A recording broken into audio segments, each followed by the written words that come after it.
Enfin, je suis désolée, mais là, c'est pas la France insoumise qui le dit, ce sont les comptes publics. C'est-à-dire on n'a rien, on n'a ni le beurre ni l'argent du beurre. C'est-à-dire que les Français sont plus pauvres qu'avant, clairement. Le pouvoir d'achat a dévissé, le taux de pauvreté a augmenté, clairement.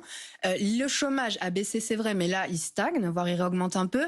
Et surtout, les comptes publics sont complètement dans le décor. Je suis désolée. Donc, on voit bien que c'est une recette de cercle vicieux. C'est-à-dire qu'en fait, plus on coupe et moins on augmente les impôts, encore une fois, pas des classes moyennes, pas des TPE-PME, des multinationales dont les marges ont atteint des niveaux historiques. Et là, encore une fois, c'est pas nous qui le disons, c'est l'INSEE. Je veux dire, dans l'économie en général, mais en France en particulier, il y a énormément de richesses qui ont été accumulées en haut de la pyramide.